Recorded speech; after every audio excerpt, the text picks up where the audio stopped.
My wife announced at dinner, "I'm getting my tubes untied. My ex-lover wants kids now."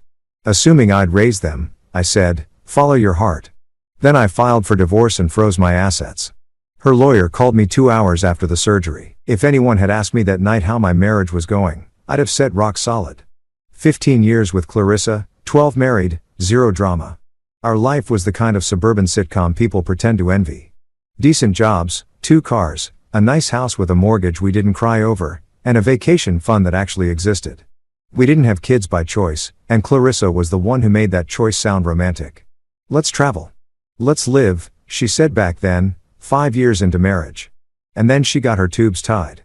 Her idea. I was there holding her hand through recovery, joking that we were officially factory closed.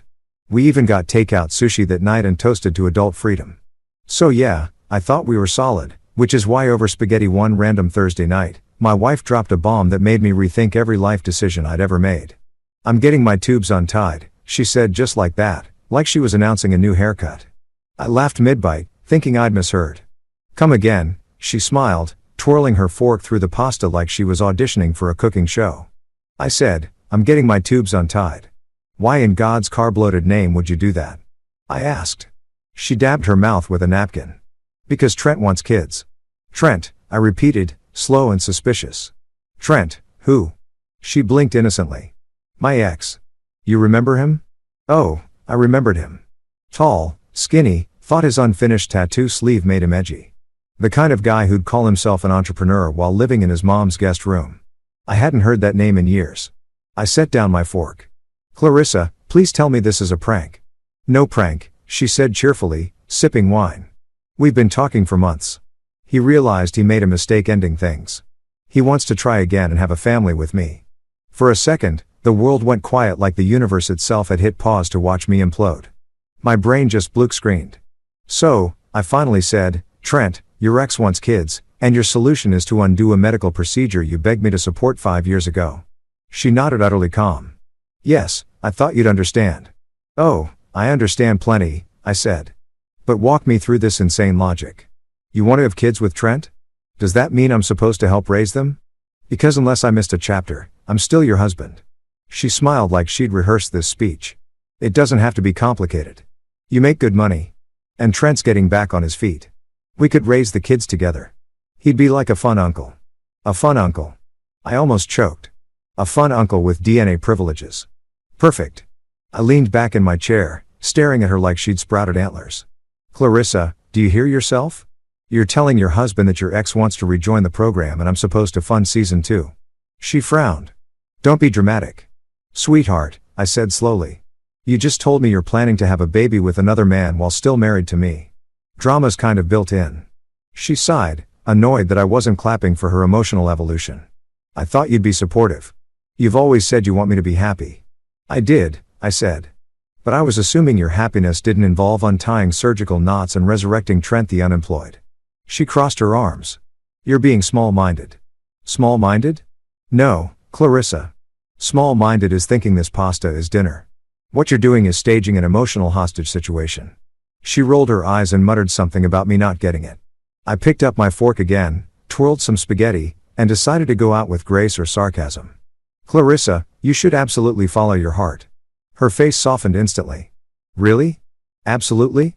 I said, nodding. "Follow it wherever it leads you." She smiled, that same radiant smile she used to flash when we booked a beach trip. "Thank you, honey. I knew you'd understand."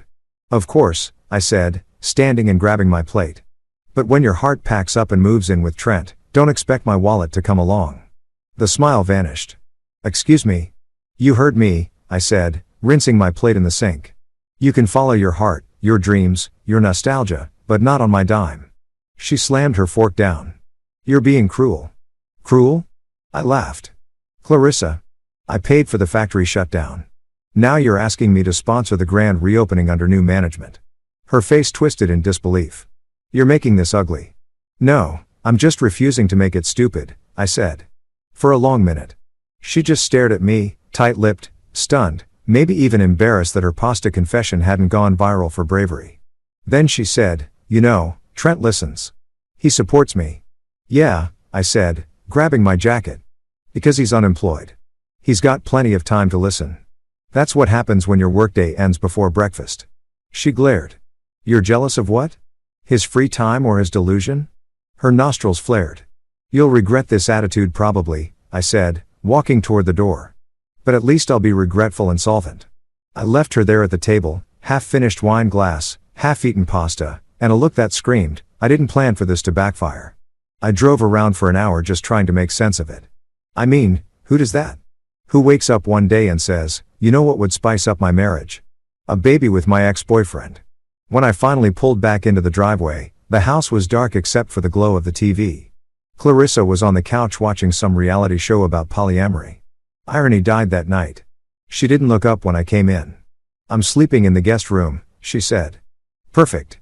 I said it'll be less awkward when you start video chatting your baby daddy. Grow up, Luke. She snapped. You're overreacting, Clarissa. I said, if I told you I wanted to start a family with my ex, how would you react? That's different, she said immediately. How? Because men don't get it. Trelation, logic doesn't apply to you. She grabbed her blanket and stomped upstairs. I just sat there in silence, staring at the TV. Some guy on the screen was crying because his wife wanted a third partner. I almost laughed. Buddy, I muttered. At least she warned you before the spaghetti. That night, I barely slept. Every time I closed my eyes, I heard her voice saying, he wants to try again and have a family with me. Each word echoed like someone dropping bowling balls onto my sanity. I thought about every vacation, every anniversary, every dumb couple selfie we'd ever taken, and realized all of it could be undone over a bowl of marinara and misplaced nostalgia.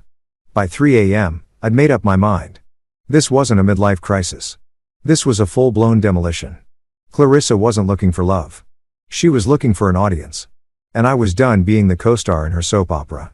So the next morning, I made 2 cups of coffee, one for me, one for the woman who was about to regret ever mentioning Trent, and waited for her to come downstairs. She shuffled in wearing her silk robe, phone glued to her hand, already Googling tubal reversal success stories. I handed her the mug. Morning. She smiled faintly. Thanks. I didn't sleep much. Me neither, I said. I was busy wondering how long I've been married to a Lifetime movie plot. She sighed. Luke, don't start. I'm not starting, I said. I'm just recalculating my exit strategy. Her eyes narrowed. You're not seriously thinking about leaving over this? Clarissa, I said, you're planning to make babies with your ex. If that's not a good reason to leave, I don't know what is. She stared, genuinely shocked that I wasn't playing along. I thought we were stronger than that. We were, I said, until you turned dinner into a DNA announcement. She stormed off, muttering something about me never supporting her dreams. And that was it. The switch flipped. The woman who once argued about Netflix shows was now fighting for the right to get impregnated by a man who probably still thought Bitcoin was a personality trait. I took my coffee, went to my office, and opened a new document titled Exit Plan. Step 1, call Howard, my lawyer buddy. Step 2, don't let her see it coming. The way I figured it, if she wanted to start a new family, she could do it without my name on the mortgage, my paycheck in the mix, or my sanity in the line of fire.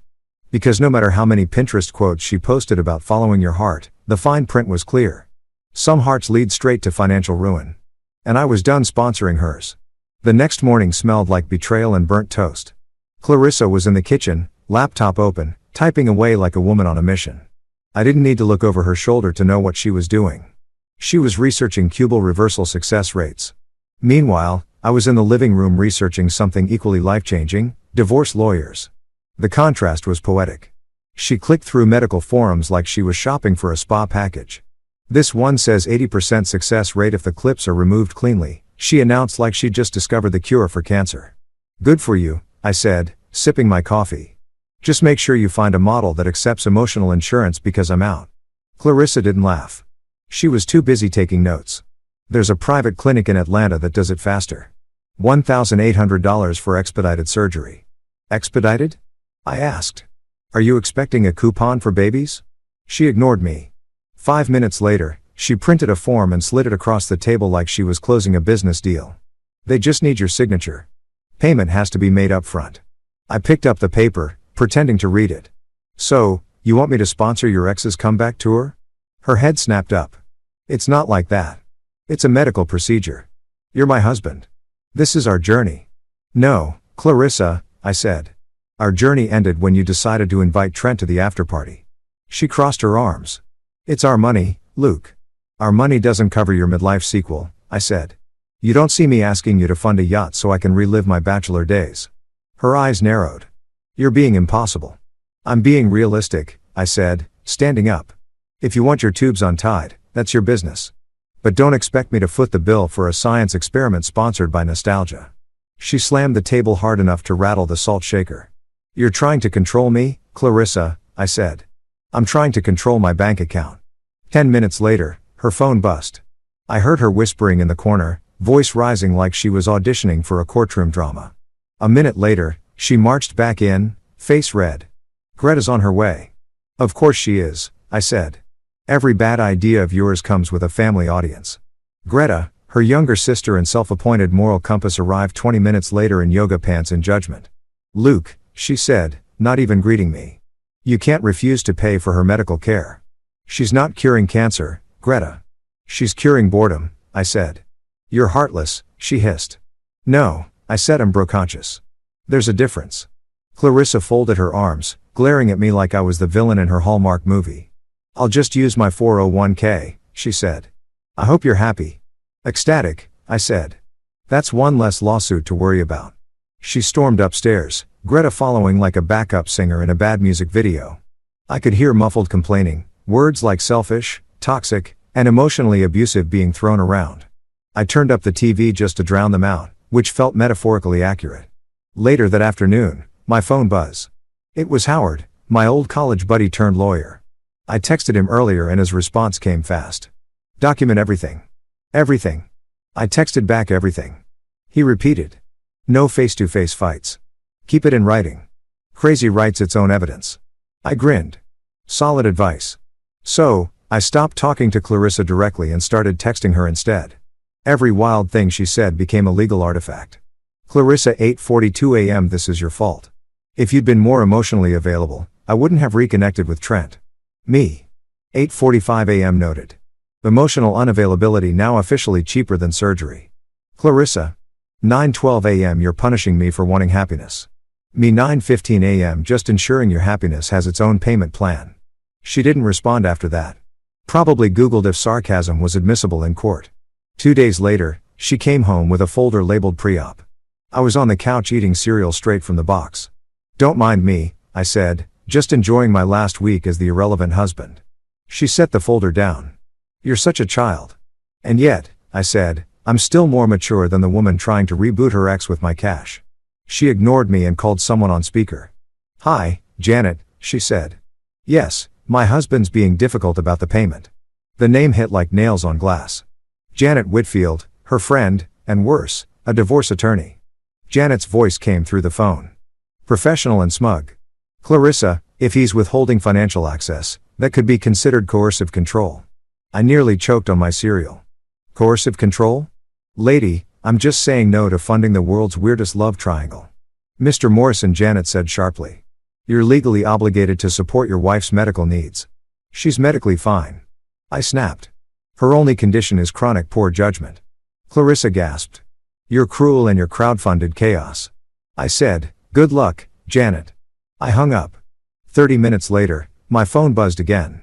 Unknown number. Sir, this is Dr. Patel's office. Your wife listed you as the financial guarantor for her procedure. I smiled. Oh, that's cute. Please remove my name. I'm allergic to irony. By that night, she'd done it. Borrowed from her 401k. I overheard her on the phone telling Greta. I can't believe he's making me do this alone. Alone? I whispered from the hallway. You've got a backup sperm donor and a lawyer. That's a crowd. The next morning, I came downstairs to find her sitting at the table scrolling through baby name lists. If it's a boy, maybe Milo, she said aloud. Or Finn. I poured my coffee and nodded. Go with oops. It's gender neutral and historically accurate. She didn't laugh, but I did. That afternoon, I texted Howard again. Me? She's going through with it. Borrowed $8K from her 401k. I think she's serious. Howard, then so are we. Start documenting assets. Freeze nothing yet, but stay ready. Me, you sound like a SWAT commander. Howard, trust me. Marriage law is a war zone. By evening, Clarissa had packed an overnight bag. "Trent's picking me up tomorrow," she said. "He wants to be there for support." "Of course, he does," I said. Because nothing screams moral support like driving your lover's wife to surgery. She frowned. "Don't make this ugly, Clarissa." I said, "This stopped being pretty when you put another man's name next to the word family." That night, she slept in the guest room again. I could hear her phone pinging, probably Trent sending motivational memes. I lay awake thinking about how we got here. 15 years of teamwork, gone because she wanted a plot twist. At some point around midnight, I got up and went downstairs. The house was quiet except for the hum of the fridge. I opened my laptop and pulled up my notes from Howard. Step 1, stay calm. Step 2, collect evidence. Step 3, smile like nothing's wrong until the paperwork hits. So I started compiling screenshots, bank statements, texts, even my body, my choice, Pinterest board, because apparently in divorce court, irony counts as motive. The next morning, she came down humming like a woman heading to brunch. Not to reverse 5 years of reproductive decisions. She had a glow that made me suspicious. It wasn't joy, it was delusion. "Wish me luck," she said. "Good luck," I replied. "Try not to confuse the doctor by mentioning Trent mid-surgery." She rolled her eyes and left with her suitcase. 5 minutes later, I called Howard. "She's on her way." "Perfect," he said. "You ready to move?" "Move?" "File today. You'll have the upper hand while she's under anesthesia." "Damn, Howard," I said. "You make it sound like a heist." He laughed. "Marriage law is a heist. The trick is to rob back what's yours." I grinned. "Roger that." Before noon, I gathered every document I needed. Marriage certificate, property deed, bank records. I texted Clarissa one last time. "Me, good luck with your surgery. Don't worry about the bills. You're officially independent now." Then I drove to Howard's office. He already had the paperwork printed, neatly stacked with tabs like a war plan. "Sign here," he said. I signed. My hand didn't even shake. "Congratulations," Howard said, shaking mine. "You're about to become the proud owner of peace and probable revenge." I walked out of his office feeling lighter. Clarissa was probably in a recovery bed right then, dreaming of motherhood and Trent broke promises while I was dreaming of financial freedom in a silent house. When I got home, I poured myself a drink, toasted to my lawyer, and started mentally preparing for round 2 because something told me Clarissa wasn't done yet. She never was. Sure enough, my phone buzzed 2 hours later. "Unknown number," I answered. "Mr. Morrison, this is Janet Whitfield again," came that smug tone. "You froze the joint account while Clarissa was in surgery." "Yes," I said cheerfully.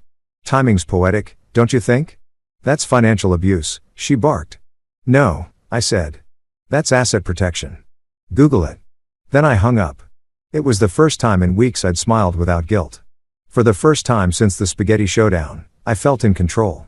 Clarissa could chase her second chance with Trent all she wanted, but I was done funding reruns. The surgery might have reversed her tubes, but I just reversed the power. Friday morning dawned brighter than it had any right to be. Birds chirped, coffee smelled like optimism, and Clarissa was humming in the kitchen as if she hadn't just detonated our marriage with a scalpel and an ex-boyfriend. I sat at the dining table sipping my coffee, half expecting a film crew to jump out and tell me this was all a reality show experiment on emotional endurance. She was packing an overnight bag, carefully folding clothes into perfect delusional squares. "Trent's picking me up in an hour," she said in that voice women use when they think they're announcing a royal engagement. "He wants to be there for support." "Support?" I asked. "From what?" "Carpal tunnel. It's a surgery, not a Broadway debut." She shot me a sharp look. "You don't have to be sarcastic. This is a beautiful thing creating life." "Beautiful," I said, stirring my coffee like a car crash in slow motion. She sighed, zipping up her bag. "I know this is hard for you to understand." "Oh, believe me," I said. "I get it perfectly. You're driving off with your ex to undo the one good decision we ever made. Totally normal Friday." She paused mid-step. "You don't have to make me feel guilty." "Don't worry," I said, standing and carrying my mug to the sink. "You've got Trent for comfort. I'm sure he's great at emotional support or whatever support broke guys specialize in."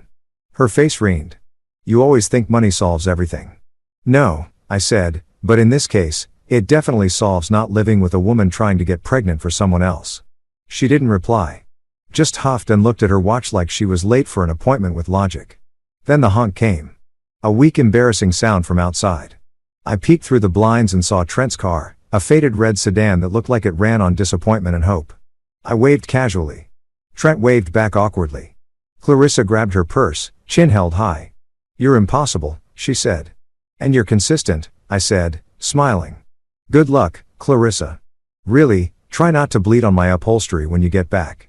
She glared at me one last time and stormed out, slamming the door hard enough to shake the picture frames. The sound was oddly satisfying. The moment she was gone, my fake smile dropped faster than the stock market during bad news. I turned off the coffee machine, grabbed my phone, and dialed Howard. "She's gone," I said. He didn't even say hello. "Good. You ready?" "Born ready," I said. At exactly 9 a.m., we filed for divorce. Electronic signatures, time-stamped, digital, and permanent like a tattoo of freedom. At 9:30, I froze the joint accounts. Clarissa had probably imagined herself recovering from surgery while I waited dutifully with soup and flowers. Nope. I was busy reassigning financial custody. By 10 o'clock, I'd opened a new checking account under my name only.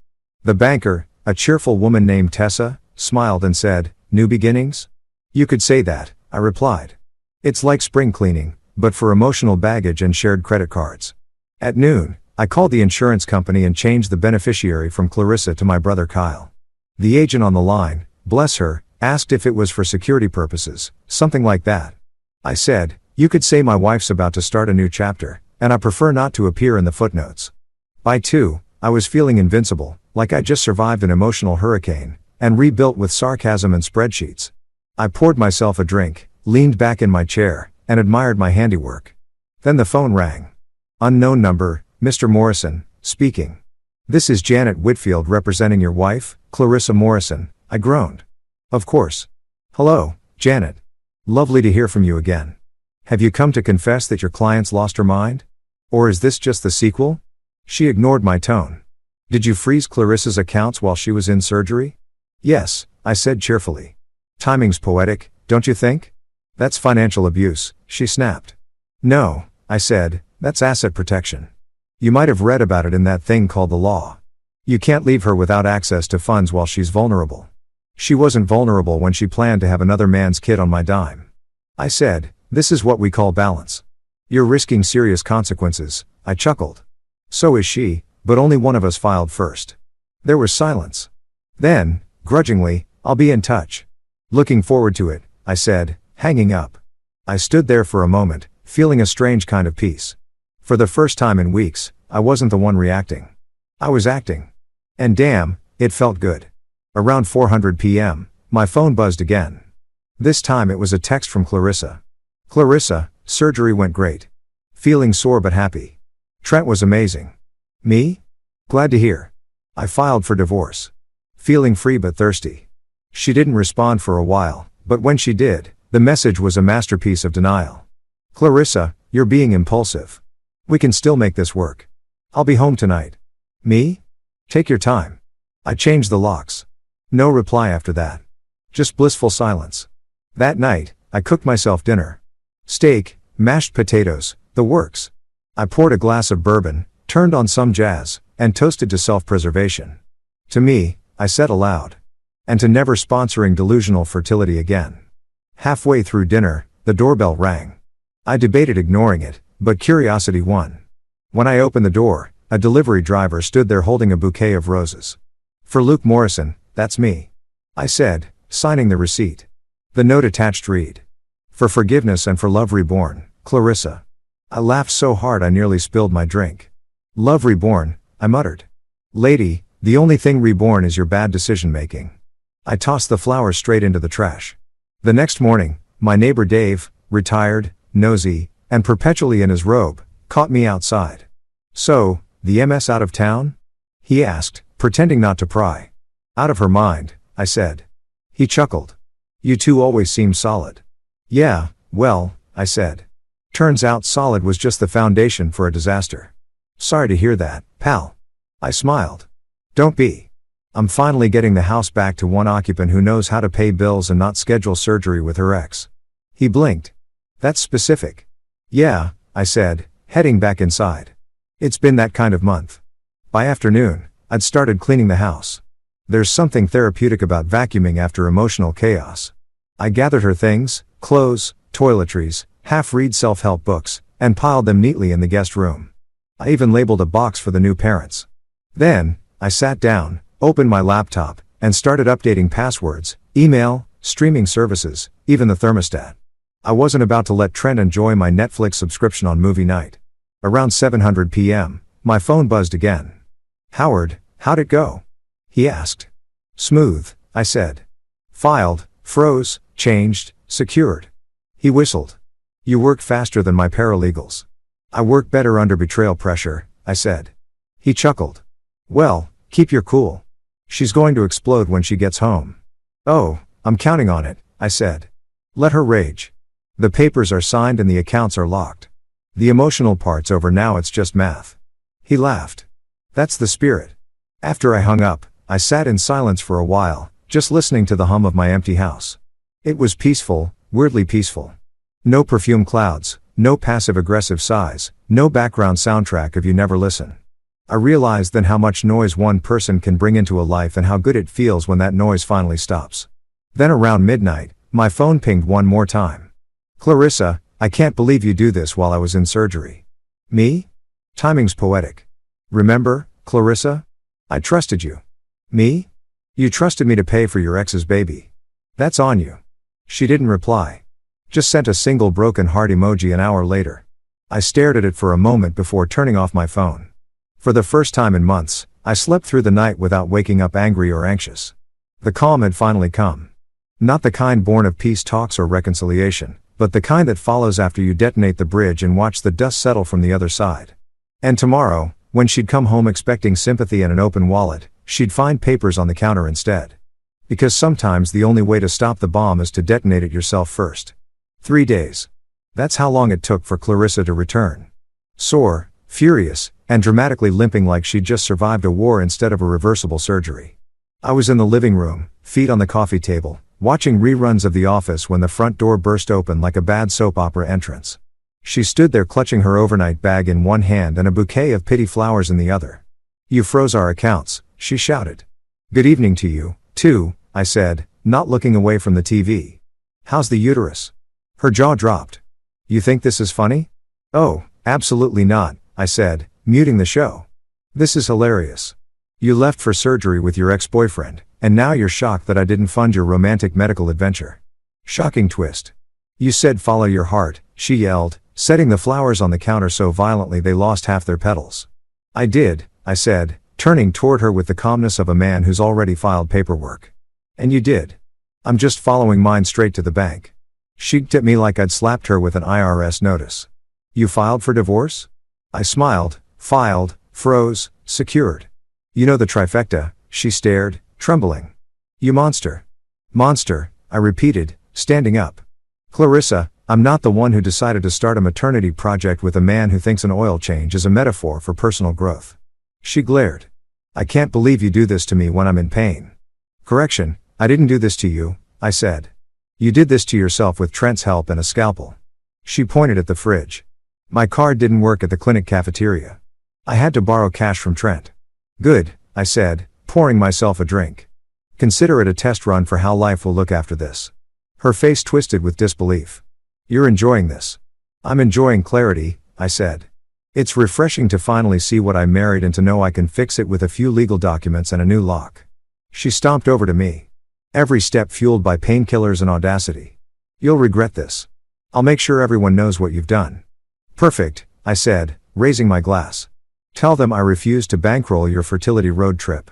Maybe they'll start a GoFundMe. Help Clarissa chase nostalgia." Her lip quivered. "I loved you." "Yeah," I said softly. Past tense. Love doesn't come with a referral bonus for exes. She grabbed her purse and stormed into the kitchen. I thought she was leaving again, but no. She opened the freezer, saw the divorce papers sitting neatly on the counter beside a note that said, "For your review," and screamed like I'd candled Christmas. "What is this?" she shrieked, waving the papers like confetti. "Legal closure," I said. "Pairs well with betrayal. You can't do this." "I already did." Her eyes darted to the clock like she expected a cavalry. I didn't have to wait long to find out who she'd called. 30 minutes later, my doorbell rang and there stood the cavalry. Greta, her sister, Betty, her mother, and of course, Trent, Wearing sunglasses indoors because apparently embarrassment has UV sensitivity. I leaned against the doorway, grinning. Oh, good. The circus is here. Betty wasted no time. You're heartless, Luke. She's just had surgery. I nodded solemnly. And yet somehow she found the strength to drag her ex and half her family over here to lecture me. Greta chimed in. You froze her money while she was under anesthesia.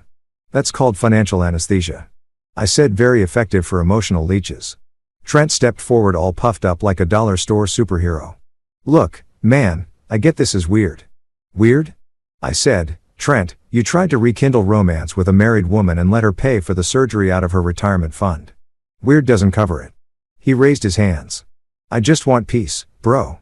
Bro, I said, taking a step closer. You couldn't afford peace if it was on clearance. He flinched. Betty gasped. Clarissa stomped her foot. You're such a child, and yet, I said, I'm still the only adult in this room with a financial plan. Greta crossed her arms. She deserves support. She has it, I said. Trent's moral and emotional support are worth at least. Oh, wait. Nothing. Trent tried to speak again, but I cut him off. Trent, sit down. You're using more oxygen than you can afford. Even Betty snorted before catching herself. Clarissa screamed, stop humiliating him. I smiled. Oh, I'm not humiliating him. Life's been doing that for years. Trent straightened his sunglasses, mumbling. You think you're better than me? No, Trent, I said. I know I am. The evidence is right there in your 2006 Honda. That one landed hard. He shut up. Clarissa burst into tears. Dramatic as ever. I can't believe you're all laughing. I just had surgery. Then sit down. I said, you shouldn't be lifting your dignity this soon after anesthesia. Greta huffed. You're cruel. I'm practical. I said, you all came here thinking you could guilt me into funding her bad life decisions. Not happening. Betty's eyes narrowed. You'll die alone, Luke Morrison. I raised my glass again. Better alone than bankrupt Betty. That did it. They stormed out one by one. Clarissa last, sniffling, muttering about karma, promising I'd see what it feels like. When the door slammed shut, I exhaled the kind of breath you don't realize you've been holding for months. The house was silent again, peaceful. I picked up the divorce papers she'd left on the counter. Her tears had smudged part of the ink. I smiled, grabbed a pen, and circled the date at the top. Memorable Friday, I muttered, marking the day I dodged generational stupidity. Later that night, I texted Howard. Me? She came home, brought the entire cast of bad decisions. The reunion. Howard, did they sign anything? Me?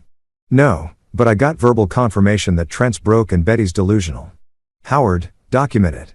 I laughed out loud. Howard, you're the kind of friend everyone needs during a marital apocalypse. Saturday morning, I woke up to 20 missed calls from Clarissa. I ignored them. Then she switched tactics and started posting online. Her Facebook status read, sometimes the person you thought would protect you turns out to be the villain. #new beginnings #healing journey. I replied with a like. Petty? Sure. Worth it? Absolutely. By noon, the neighborhood grapevine was buzzing. Mrs. Thompson from across the street stopped me while I was taking out the trash. Everything okay with you and Clarissa, dear? Just fine, I said smiling. She's pursuing creative projects. Oh, yeah, I said, unwriting history and rewriting her ovaries. Her mouth fell open. I walked away before she could process it. That evening, I decided to celebrate my regained independence. I grilled steaks, opened a bottle of whiskey, and played my favorite playlist, something other than Clarissa's eternal wellness vibes. Halfway through the second drink, I got another text. Clarissa, I can't believe you think this is over. You'll hear from my lawyer. Me? Already did. She hung up on me after I told her to Google financial boundaries. Clarissa, you're cruel and cold. Me? I prefer the term fiscally frostbitten. She didn't reply, but 10 minutes later, my Ring camera pinged. I opened the app and lo and behold, there she was on the porch trying her key. It didn't work. The look on her face when she realized it had been changed. Priceless. I watched silently as she banged on the door. Luke, open up. I didn't move. She pounded harder. You can't just lock me out of my own house. Correction, I muttered to myself. My house bought before marriage, titled under my name and blessed by Judge Common Sense. Finally, she gave up and stormed off. 15 minutes later, Greta posted on Instagram, some men show their true colors when you're at your weakest. #family #justice for Clarissa. Howard texted me the screenshot before I could even see it. She's going public, he wrote. Me? Good. Every comment is a free character witness for my defense. And I was right. The post blew up, but not in her favor. Her cousin Marcy commented, "Wait, didn't she cheat on him with that barista guy years ago?" Someone else replied, "And now she's with her ex again." Yikes.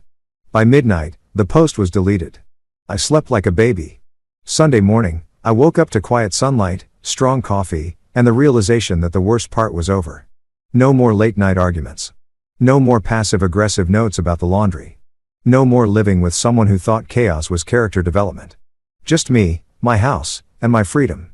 I looked at the empty chair across from mine, where she used to sit during breakfast, tapping her phone, and pretending to listen. And for the first time, that silence didn't sting.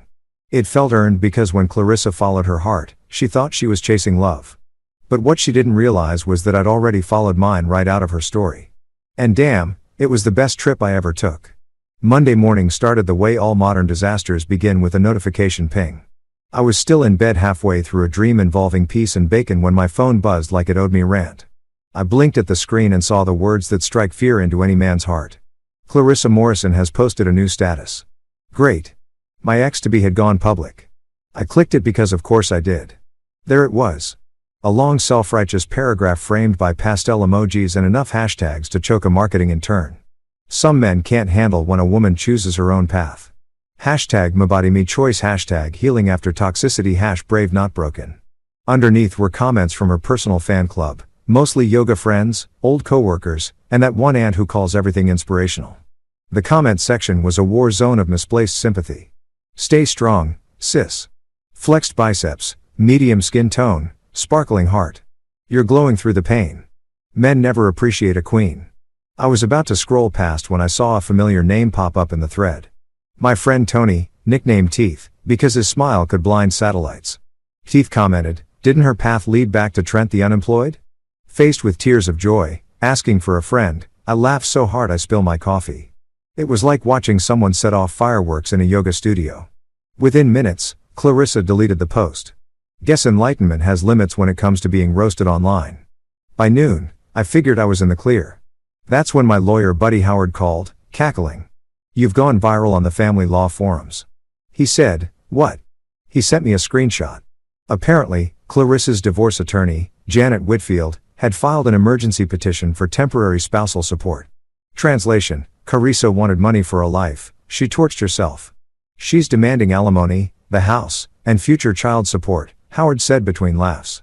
Future? What? I said. She's not even pregnant. Yeah, he said, chuckling. That's a first for me. She wants financial support for hypothetical children she plans to have with another man. I might frame this petition.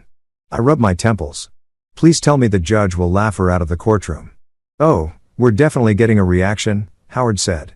Pack popcorn. The hearing was scheduled for Friday, but in true Clarissa fashion, she couldn't wait that long. Wednesday morning, she showed up at mediation with Trent in tow. I almost didn't recognize him. He'd clearly dressed for the part, wearing a wrinkled blazer, 2 sizes too big, and sneakers that had lost the will to live. Clarissa, meanwhile, strutted in like a martyr, her outfit screaming, "Respect me," while her expression whispered, "Pity me." The mediator, a weary man named Mr. Hoffman, who looked like he'd seen every brand of marital stupidity, sighed before we even started. "All right, folks," he said. "Let's try to reach a civil resolution." Clarissa folded her arms. There's nothing civil about abandonment. I leaned back. Clarissa, you weren't abandoned. You left emotionally months ago, physically last week, and financially the day you let Trent drive you to surgery. Trent cleared his throat. That's not fair, bro. We're all human. We make mistakes. Speak for yourself. I said, I make spreadsheets, not mistakes. The mediator held up a hand. Mr. Morrison, let's stay focused. Mrs. Morrison, you're seeking spousal support and partial ownership of the marital home, correct? Yes, she said. Shinhai. I sacrificed years supporting him while he built his career. I laughed out loud. You mean the years you spent binge-watching reality TV and calling it emotional labor? She glared. I kept our home. Yeah, like Airbnb. Guests came. Chaos followed. Nothing stayed clean. The mediator sighed. Mr. Morrison, Please. Fine, I said, crossing my arms. Let's get to the child support part. Who exactly am I supposed to be supporting? Clarissa smiled like a magician, revealing her trick. My future children. The mediator blinked. I'm sorry. I plan to have children with Trent, she said proudly, patting his hand. And I'll need help financially while I recover and adjust. The room fell silent. Even the clock on the wall paused out of disbelief. Finally, the mediator said, Mrs. Morrison, are you suggesting your current husband pay for your future children with another man? She nodded. It's only fair. I help Luke build his life. He can help me start mine. The mediator looked at me, then at Howard, then back at her like he was trying to confirm this wasn't a prank. Then perhaps, he said slowly. Mr. Garrison, he glanced at Trent, should support you. Trent, bless his confused soul, said, my art isn't about money. Howard nearly spit his coffee. Neither is my patience, I said. The mediator stood up, rubbed his forehead, and muttered, we're adjourned. I walked out of that building feeling like I'd just survived a master class in lunacy. Clarissa stormed past me to the parking lot, hissing, you think this is funny? Yes, I said. Tragically funny, like a clown car on fire. Trent jogged after her, mumbling something about energy alignment. I watched them go, shaking my head. Somewhere, Karma was taking notes. The next morning, Clarissa posted again. Apparently, she hadn't learned from the last digital fiasco. This time, she uploaded a selfie with Trent, her arm in his, captioned, love always wins. #fresh starts #new journeys. The comment section was brutal. Someone wrote, didn't she just have surgery last week? Another said, isn't that her married name still? Heath dropped another gem. She should # future alimony payments. It got 200 likes in 10 minutes. Clarissa deleted that one, too. Later that afternoon, she tried calling me twice. I let it go to voicemail. When I finally listened, she was crying. Luke, she said, voice cracking. You don't have to make this cruel. You know, I've always loved you. I just want to be a mother. I sighed for a moment. I almost felt sorry for her, almost. But then I remembered how she'd smiled when she said, Trent wants kids with me. And that pity evaporated like cheap perfume. I texted Howard. Me. She's playing the sympathy card. Howard, classic move. Stay quiet. Don't text her back. Me. Already didn't. Howard. Good. Let her dig her own hole. She's using Facebook as a shovel. By evening, my phone buzzed again. A new number. I picked up Luke Morrison speaking. This is Channel 9 News. We're running a segment on unconventional divorce cases. Would you be open to an interview? I blinked.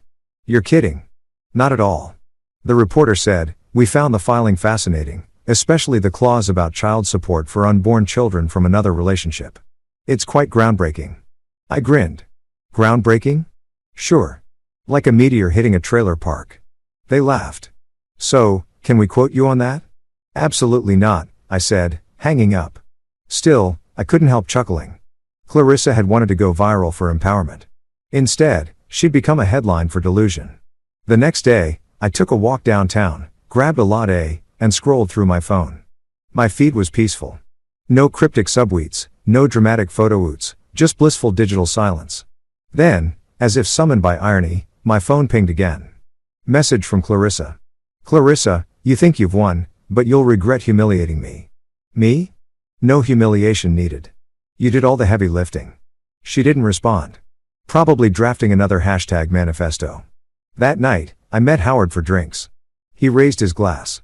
To you, Luke, the first man in legal history to dodge paying alimony for imaginary babies. I clinkied his glass to progress. We laughed, talked about old college days, and toasted to self-preservation. As I drove home later, the street lights blurred in my rear-view mirror. And for the first time in months, I felt light, untethered, like I'd escaped a cult I didn't realize I joined. I pulled into my driveway, the porch light flickering like a quiet applause, and thought about all the ridiculousness of the last few weeks, the Facebook posts, the hashtags, the courtroom circus. And somehow, amid the chaos, it hit me. Clarissa had given me the best gift ever, perspective. Because sometimes the line between love story and lawsuit is just one hashtag away and I wasn't about to get tagged again. If karma ever gave out medals, Clarissa would have taken gold in bad timing. Monday morning, I was halfway through a breakfast burrito when my phone buzzed with a text that read, "You changed the locks." I almost choked laughing. Of course I did, I typed back. You changed the husband. Seemed fair. 5 minutes later, a car pulled into the driveway. Her car. Then a second one. Trent's rusty Honda Civic followed right behind, dragging its muffler like it was ashamed to be there. I didn't even flinch. I just sat on the porch with my coffee like I was hosting a live episode of The Real Ex-Wives of Suburbia. Clarissa got out first, dramatic as ever, wearing sunglasses the size of dinner plates, one arm wrapped in a brace like she'd just escaped a car crash. "You can't lock me out of my house," she yelled. I sipped my coffee. Correction, my house. Bought it before the wedding, paid every mortgage payment, and legally it's mine. You just contributed emotional chaos and scented candles. Trent got out next, puffing his chest like he thought he was auditioning for cops. "You heard her, bro. Let her in." "Trent," I said calmly. "You don't even have the right to be on my property. Technically, I could charge you for loitering and making bad life choices." Clarissa scoffed. "We'll see about that." And she wasn't kidding. She dialed 911 right there on the lawn like it was her personal customer service line. "Hello? Yes. My husband locked me out of my marital home. Yes, I live here. He's being emotionally abusive." I nearly choked. Emotionally abusive. "I made coffee and ignored you. That's called self-care." 10 minutes later, a patrol car rolled up. 2 officers stepped out. The kind of guys who looked like they'd seen every brand of domestic circus imaginable. One of them glanced between us and sighed, already tired. "All right, folks. What's going on?" Clarissa launched into her story like a contestant on America's Got Lies. "He froze my accounts. He changed the locks. And now he's trying to leave me homeless." The officer turned to me. "Sir, is that true?" "Mostly," I said, "except the homeless part. She's got a new boyfriend right there. He can house her in his art studio or whatever magical treehouse broke people live in." Trent tried to speak, but the officer raised a hand. "Sir, please, one at a time." I handed over my folder, the deed, the prenup, and Howard's note with sole property, highlighted like divine scripture. "Here's the ownership, premarital asset. Lock for my safety after repeated harassment." The officer flipped through the papers, nodded, and turned to her. "Ma'am, this looks pretty clear. This isn't a criminal issue. It's civil. You'll need to take it up in court." Clarissa's face twisted. "You mean he can just keep me out?" "Yes, ma'am," the officer said. "For now?" "Yes," I smirked. "Would you like me to print you a copy of the keyhole for reference?" Trent muttered. "You think this is funny?" "I think it's educational," I said. "Welcome to adult consequences." Clarissa stomped her foot like a toddler denied ice cream. "You'll regret this." "Maybe," I said. "But at least I'll regret it from inside my house." As they drove off, I called Howard. "Round 1-1. She brought the cops." He laughed. "Let me guess. Officer told her it's civil." "Word for word." I said. "They even looked like they wanted popcorn." "Good. Now file for exclusive residence." "Done yesterday," I said, waiting for the hearing. "Well," Howard said, "she'll probably retaliate." And oh, did she? That evening, I came home from work to find a bright yellow notice taped to my door. "Temporary restraining order, pending hearing." I burst out laughing so hard the mailman across the street stared. I took a photo and texted Howard. "Called it." He replied, "Don't panic. They hand those out like candy." "What's she claiming?" I scanned the fine print. "Says I threatened her maternal destiny." There was a full 30 seconds of silence before his reply. "What the hell does that even mean?"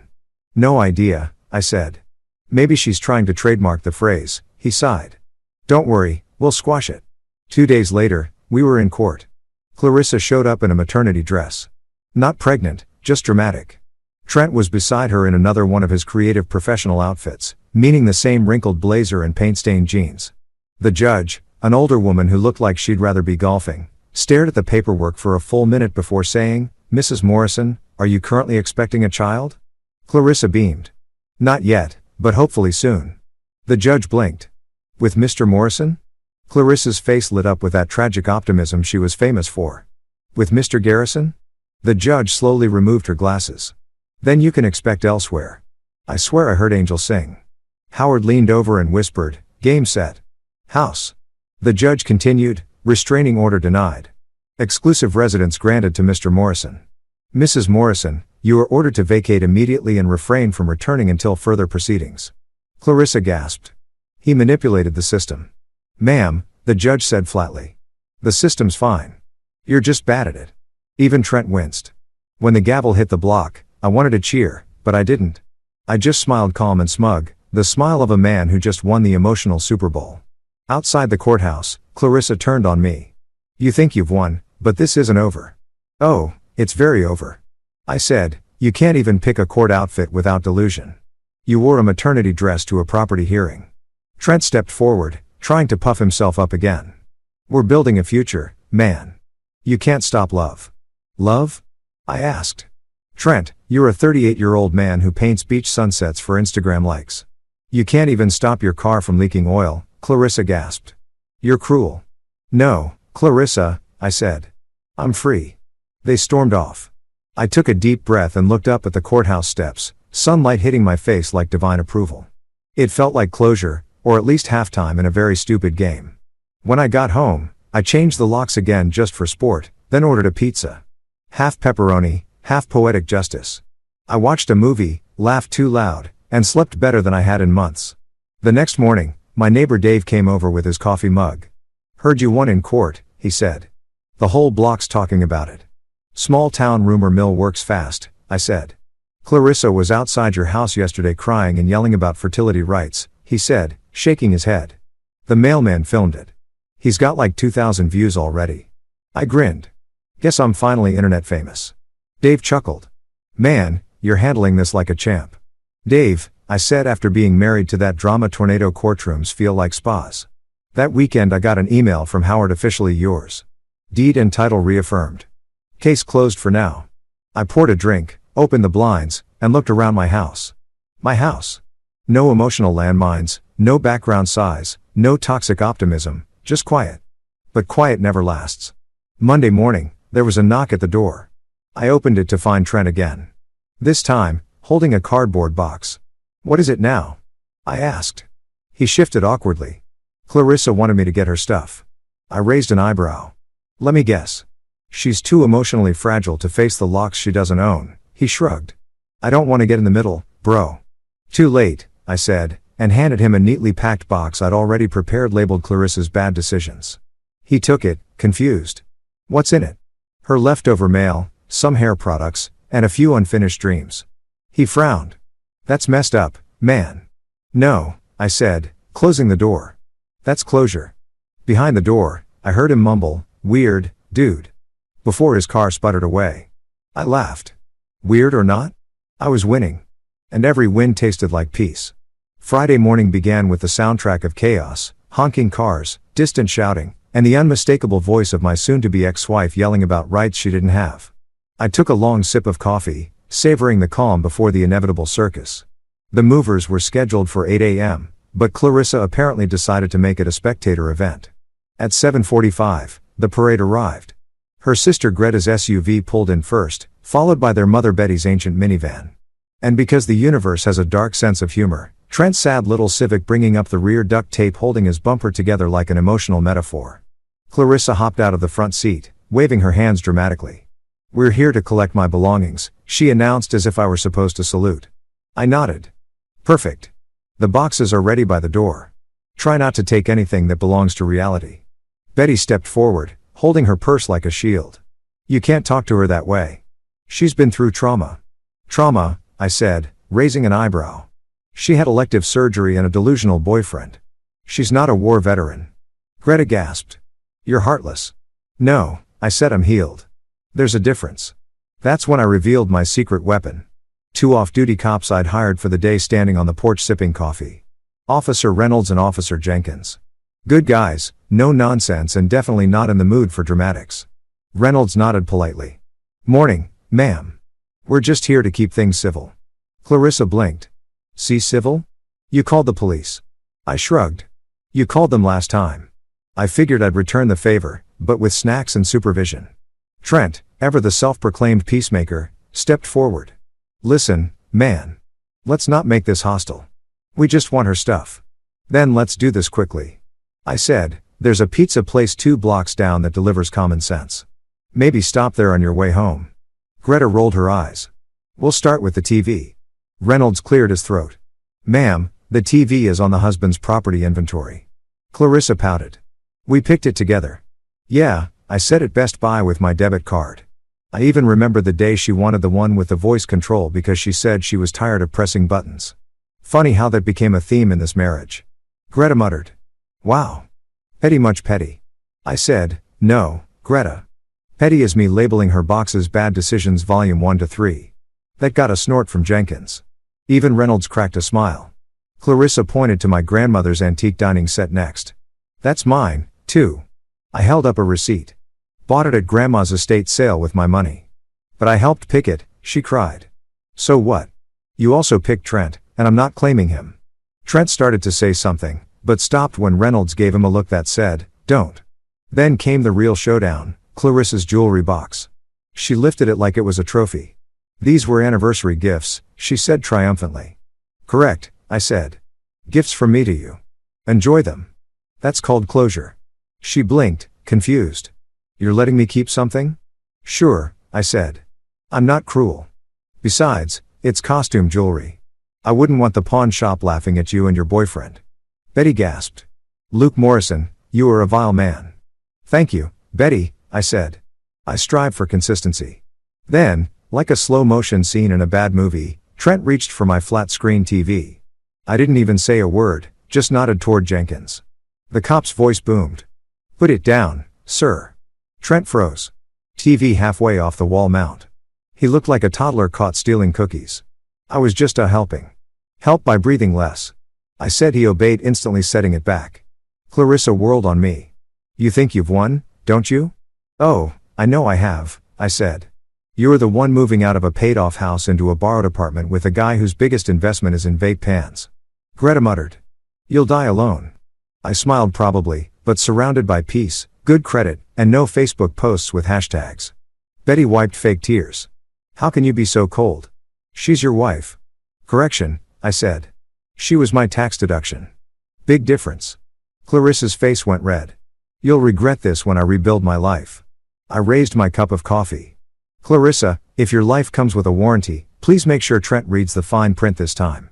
That's when she cracked. Full meltdown, she stomped. She cried. She even threw one of her scarves dramatically into the air. It fluttered down onto my porch like the flag of defeat. Reynolds sighed, taking notes. Ma'am, please calm down. He stole my future. She screamed. I crossed my arms. I didn't steal it. I just stopped financing it. Trent tried again because apparently he never learns. Look, man. We don't want drama. We just Trent, I interrupted. You showed up at another man's house with his wife, tried to take his TV, and are currently holding her purse. You're drama. Even Reynolds couldn't suppress a chuckle. After 2 exhausting hours, they packed what little she could claim, clothes, a few kitchen items, and that jewelry box. I handed her the final envelope, the official property settlement terms. She ripped it open, read the first line, and gasped. $73,000. That's it. That's it. I said, you get the cash. I get my sanity. Fair trade. That won't even cover the surgery, she shouted. Then consider it a cautionary tale, I said. She glared at me, tears streaming down her face. You're a terrible man, Luke Morrison. Maybe, I said. But I'm a free one. When the last box hit the backseat of Greta's car, I leaned against the porch railing and exhaled. Well, I said to Reynolds and Jenkins. Gentlemen, I appreciate the crowd control. Reynolds nodded. Seen worse. At least no one threw a shoe. Give it time, I said. And as if on cue, Betty hurled a heel toward me from the driveway. It missed by a mile, clattering harmlessly against the walkway. Jenkins laughed. You called that? I know my audience, I said. Finally, the cars rolled away, leaving a trail of exhaust and misplaced confidence. I stood there watching them go. The sun hitting my porch like a spotlight on the last act of a tragedy. I'd already survived. The silence that followed was beautiful. No yelling, no crying, no speeches about destiny. Just quiet. I went inside, poured myself another cup of coffee, and called Howard. It's done, I said. The Queen and her court have vacated. He chuckled. Any damages? Only emotional ones, I said. And those are covered by bourbon. Good man, he said. Now enjoy the peace before she finds a new hobby. My bet's on blogging about empowerment or suing yoga studios, I said. Wouldn't surprise me. When I hung up, I turned on my reclaimed flat screen. The reflection in the dark glass caught me off guard. Same guy, just lighter, like someone had peeled off 15 years of passive-aggressive guilt. I toasted my reflection with my coffee mug. To peace, I said aloud, and to the end of the circus. But just as I sat down, my phone buzzed again. A text from an unknown number. "You're going to regret treating her like this. She deserves better." I smirked. The area code was local. Probably Trent's mother or another volunteer from Clarissa's victim club.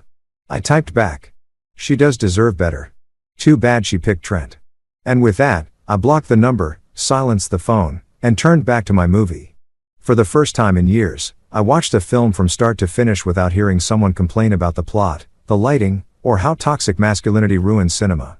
It felt like therapy, cheap, effective, and dramery. By midnight, I was lying in bed, staring at the ceiling, listening to the quiet hum of my freedom. The house felt lighter. The air smelled cleaner. Maybe it was the absence of Clarissa's essential oils. Maybe it was just peace. Either way, it was perfect. And as I drifted off to sleep, one thought kept echoing in my mind. I didn't lose a wife. I lost a liability. 3 days. That's how long it took for Clarissa's new happily ever after to start cracking like cheap foundation. I wasn't surprised. It was only a matter of time before the fairy tale turned into a cautionary podcast. But I didn't expect the first call to come from her sister, Greta, of all people. It was Tuesday evening and I was halfway through my steak when my phone lit up. Greta. Normally, I wouldn't have answered if the house were on fire, but curiosity beat caution. "Luke," she said, voice tight. "Greta," I said, "what an unpleasant surprise." "Don't start," she snapped. "I just look, they're living with me." I grinned. "You, Clarissa, and Trent, what a sitcom. What's it called?" "Three Losers and a Couch." "Don't be a jerk," she said. "I'm serious. He won't work and she keeps talking about baby names. She's not even pregnant." I nearly choked on my steak. "Oh, this is better than TV. Please go on." "She's losing it," Greta muttered. "She sits around all day watching fertility vlogs and crying. And Trent, God, he's been painting in my garage. Says he's working on a vision board for creative abundance. He owes me rent." "Greta," I said, trying not to laugh. "You invited them in. You bought the ticket. Enjoy the ride." "I didn't invite them," she hissed. "She showed up crying about you and how you stole her dreams. I didn't know she was bringing the clown." I laughed so hard I had to mute the call for a second. "Let me guess. Trent told you he just needed a few weeks to get on his feet." "Yes," she said. "He's been here 10 days and hasn't worn shoes once." "Sounds like progress," I said. "At least his feet are getting fresh air." "This isn't funny." Greta said, "You should see her. She's not the same. She's kind of delusional."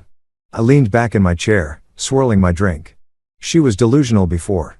Now she just has an audience. There was a long pause. "You don't care at all, do you?" I smiled. "Care, Greta? I cared for 15 years. Now I'm retired." She hung up. I spent the next 5 minutes laughing into my bourbon glass. An hour later, Howard called. "Got a message from Clarissa's lawyer," he said. "Let me guess. She wants more money." "Bingo. 50 grand to settle things amicably." I snorted. 50 grand. She should try GoFundMe like everyone else with bad decisions. "Could end it clean," Howard said. "You'd be free of her completely." I thought about it for a second, then shook my head. "Nope. She started this chaos. She can finish it. I'm not paying tuition for the school of consequences." Howard chuckled. "You've got a mean streak." "Call it a sense of balance," I said. "Every action gets a reaction. Hers just come with rent due." That night, I slept better than I had in months. Maybe it was the whiskey. Maybe it was knowing that karma was finally putting in overtime. The next morning, my peace was interrupted by another call. This time from a number I didn't recognize. Against my better judgment, I answered. "Luke," a soft voice said. "Depends who's asking." "It's Clarissa." I sighed. "Shouldn't you be too busy naming imaginary babies?" She ignored the jab. "I just wanted to talk calmly." "That's new." I said, "All right, you've got 30 seconds. "I'm struggling," she said. "Everything's hard right now, Trent. And I just need a little time to get settled. Maybe you could help." I laughed so loudly it startled her. "Help, Clarissa. I already helped. I didn't press charges when you stole half my peace of mind." "You're being cruel," she said softly. "And you're being predictable," I replied. "What do you need?" "Money, food, a therapist with industrial strength patience." She sniffled. Just some understanding, Clarissa. I said, I understand perfectly. You left a stable marriage for a broke artist who thinks acrylic paint is a retirement plan. I'm just not funding that understanding. Fine, she snapped. Enjoy your empty house. I am, I said cheerfully. It's quiet, clean, and doesn't cry over baby names. She hung up. Later that day, Greta texted me. You were right. He's useless. She's losing it. This is a nightmare. I replied, welcome to my last 3 years. Greta sent another message an hour later. He tried to sell one of her handbags for gas money. Artistic initiative. I texted back, man's a visionary. I didn't hear from her again that week, but the gossip traveled fast. By Thursday, the neighborhood grapevine, specifically my neighbor Dave, had updates. Heard from my wife that Clarissa is staying with her sister, he said, leaning on the fence. Apparently, she and that Trent guy keep fighting. I grinned. Can't imagine why. Nothing bonds a couple like shared delusion and financial collapse, Dave chuckled. You're cold, man. No, I said I'm free. It just looks like cold from a distance. That night, I poured myself a drink and thought about it. Clarissa had everything. Security, comfort, a husband who didn't cheat or gamble or vanish for weeks. And she traded it all for a man whose idea of ambition was an Etsy page that hadn't made a sale since 2018. You couldn't script a better downfall if you tried. Friday morning, Howard called again. She's desperate, he said. Janet just emailed me. Clarissa wants to negotiate privately. Says she's reconsidering everything. I laughed. Translation, Trent asked her to split the electric bill.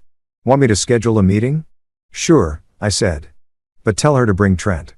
I want to see what remorse looks like in sandals. The meeting was set for Monday. I spent the weekend polishing the house. Literally. There's no joy like cleaning a home free from chaos. I rearranged the furniture, added a few new photos of friends and family, even replaced the old rug she used to hate. It felt symbolic, every inch reclaimed. When Monday came, I wore my favorite suit and my best smile. They arrived 10 minutes late, looking like they'd lost a fight with reality. Clarissa's hair was messy, her makeup barely hanging on. Trent wore a shirt that said Dreamers Build Tomorrow and sneakers that should have been retired 2 presidents ago. Howard greeted them politely, but I didn't bother pretending. Clarissa, I said. Trent, welcome to adulthood. She frowned. I didn't come here to be insulted. Good, I said. Then this will be quick. Howard handed her the updated settlement terms. No changes. She skimmed them, her face falling. You won't even consider helping me get back on my feet. Clarissa, I said, I paid for 15 years of your stability. You used it to buy chaos. You're on your own 2 feet now. Use them. Trent looked up from his phone. She's been through a lot, man. I grinned. So have I. Differences mine doesn't involve painting motivational quotes on driftwood. Howard coughed, trying not to laugh. Perhaps we should adjourn. We did. Clarissa left in tears. Trent trailing behind like a lost puppy. When the door closed, Howard said, You sure about not taking the deal? 50 grand and it's done. I smiled. I don't negotiate with self-inflicted disasters. He raised his glass of water in mock salute. To the unbothered, to the unaffordable, I corrected. That night, Greta called again. She's back here. He left. I blinked. Left? As in, gone? Greta said took her last $500 and ran off with some yoga instructor from his art class. I burst out laughing. You can't make this up. She's devastated, Greta said. Keeps saying she should have stayed with you. I grinned. Finally, something we agree on. Don't gloat, Greta warned. I'm not gloating, I said. I'm celebrating karma's punctuality. Greta sighed. She wants to talk to you. Tell her to send a postcard, I said, hanging up. Then I poured myself another drink, sat back, and turned on the stereo. Jazz filled the house, smooth and effortless. Outside, the world kept spinning. Chaotic, dramatic, messy. But inside, peace. Pure uninterrupted peace. And I wasn't about to trade it for anything. Not love, not nostalgia, and definitely not a second round of Clarissa's fairy tale gone feral. Friday afternoon, the sun was shining, birds were chirping, and I was 3 sips into a perfectly good bourbon when I saw the shape of a familiar disaster marching up my office hallway. I didn't need to check the security feed. The way my receptionist's smile died told me everything. Clarissa was back. She burst through the door like she owned the place, wearing oversized sunglasses and fake confidence. I'm pregnant, she announced, arms crossed like she just won a debate. I stared at her for a long moment, waiting for the punchline. When it didn't come, I leaned back in my chair. It's been 3 weeks, Clarissa. What did you use? Express shipping. Her jaw tightened. The doctor said, it's possible. Sure, I said. So is time travel, but I don't see you in a DeLorean. She ignored me. I'm serious, Luke.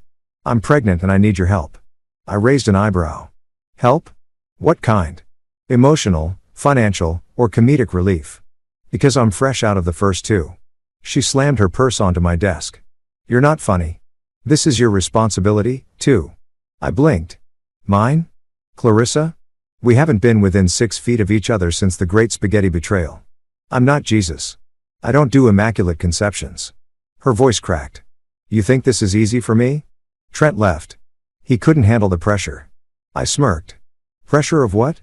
Paying rent? Holding a job? Basic hygiene? She glared. You're cruel. I'm observant. I said, so, let me get this straight. You had surgery 3 weeks ago. Your boyfriend bailed. And now you're telling me you're pregnant. What's next? Virgin births and crowdfunding. Her lips trembled. The baby's innocent. I nodded slowly. So is my checking account, and I intend to keep it that way. She gasped like she expected me to leap across the desk with a declaration of eternal support. Instead, I poured myself more bourbon. Clarissa sniffled. I thought you'd at least care. Care? I said. You spent months treating me like your financial plan B, Clarissa. Now that plan A is gone, you're suddenly sentimental. She looked down, voice shaking. I made mistakes. I leaned forward. You made a PowerPoint of mistakes. Multiple slides with animations. For a moment, she said nothing. Then she pulled something from her purse. A sonogram photo. I blinked. How the hell? She sniffed. Early scan. I squinted at it. Clarissa, that looks like static. You sure that's not a picture of your self-awareness? Her face hardened. You're impossible. And you're still lying? I said, but hey, thanks for stopping by. My lunch break's over and I've got actual adults to meet with. She didn't move. You can't ignore me forever. I can't, I said. And I'm very good at it. That's when my security guard, Daryl, a 6 feet 4 inches ex-Marine with the patience of a monk, appeared at the door. Everything all right, Mr. Morrison? Just fine, I said. Mrs. Morrison was just leaving. Clarissa's eyes went wide. You're throwing me out. I smiled politely. Technically, Daryl's doing that. I'm just supervising. Luke, please, she cried. Don't do this. Do what? Enforce boundaries. Oh, no. Call Oprah. Daryl held the door open. Ma'am. Clarissa stomped out, muttering something about karma. When she was gone, Daryl grinned. Damn, boss. That was intense. Yeah, I said, finishing my drink. She came in pregnant and left embarrassed. I call that labor pain. He laughed.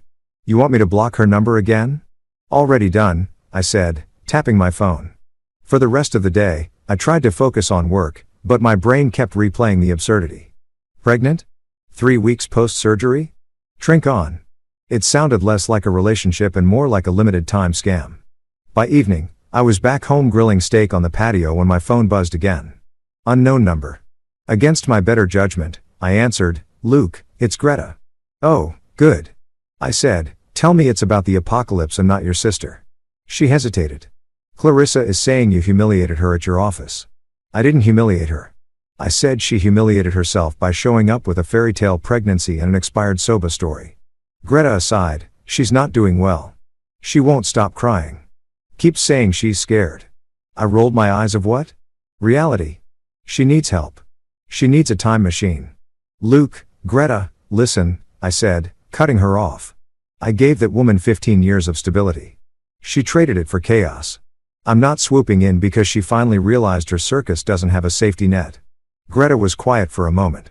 You've changed. No, I said, I just stopped auditioning for the role of nice guy who gets screwed. She sighed. You really don't care anymore. Not in the way you think.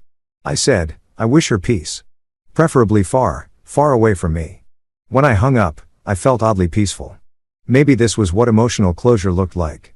Less dramatic than expected, more satisfying than revenge. But then 2 weeks later, my phone buzzed again. This time it was Greta. The message read, false alarm. Period. I read it twice, then laughed so hard I spilled my drink. Of course, The miracle that wasn't. I forwarded the text to Howard with the caption, "Told you it was nonsense." He replied instantly. "You called it. Woman's writing her own soap opera. It's not even a good one." I texted back. "Low budget, bad acting." That night, I got home to find a letter in my mailbox, handwritten. The envelope smelled faintly like her perfume. Expensive regret and lavender. Against my better judgment, I opened it. "Luke, I'm sorry for everything. I was scared. I wanted to feel wanted again. Trent lied. I made mistakes, but I didn't deserve this much hate. Maybe one day you'll remember the good years, and forgive me, Clarissa." I stared at it for a while. The handwriting was shaky, dramatic loops on every Y, smudges where tears had fallen, or maybe spilled wine. Either way, it felt like a chapter closing. I folded it neatly and slid it into a drawer right beside the divorce decree. Then, I poured a drink, turned on some music, and toasted to irony. "Here's to Clarissa," I said aloud. "May her next miracle come with better math." A few days later, Howard called again. "So, she's dropped the pregnancy story," he said. "Yeah. Apparently, she and biology had creative differences." He chuckled. "Any new drama?" "Not yet," I said. "But give her Wi-Fi and wine, and I'm sure we'll see a Facebook essay soon." We both laughed. The next week, Greta called again, her voice oddly calmer. "She's talking about getting therapy," she said. I nodded to myself. Good. Maybe her next relationship will involve less surgery and more sense. She wanted me to tell you she's sorry. I bet she does. I said, "Tell her I accept from a distance." "Maybe you two could." "Greta, if you finish that sentence, I'm blocking you." She sighed. "You're impossible." "I'm peaceful." I corrected.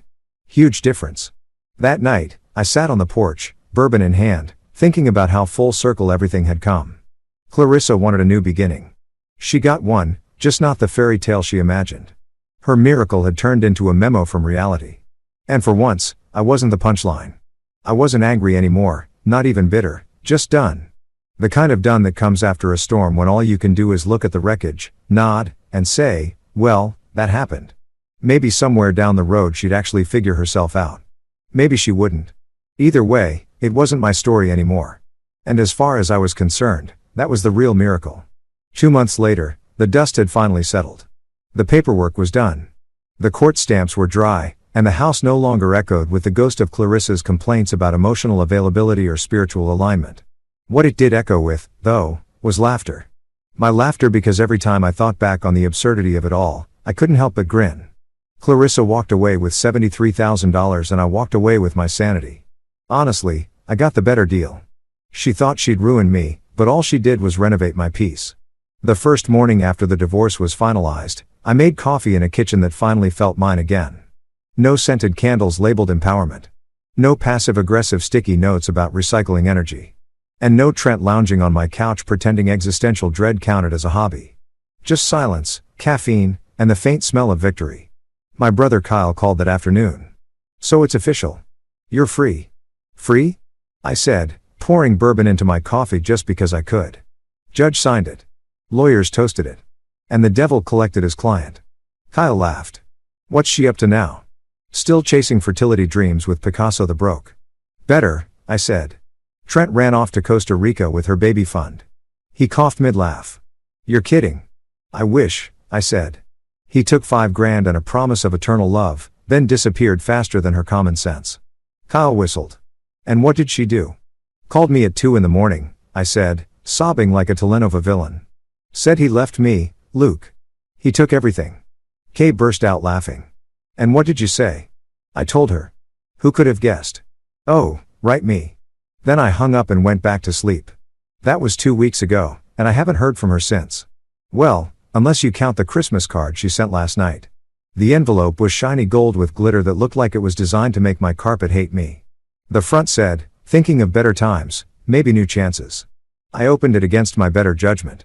Inside was a photo of Clarissa in a Christmas sweater standing beside a sad little tree. No Trent, no Greta, no baby bump, just her and regret, both looking tired. The note read, "Hope you're doing well. I've been reflecting. Maybe someday we can talk again." I snorted so hard I nearly spilled my drink. Talk again. What was left to say? "Hey, remember when you tried to crowdfund a pregnancy and got scammed by your soulmate?" I tossed the card into the fireplace. Here's to new chances, I muttered as it burned. A few minutes later, my phone buzzed. Greta, again, don't tell me she's outside, I said. No, Greta sighed. But she still thinks you might take her back.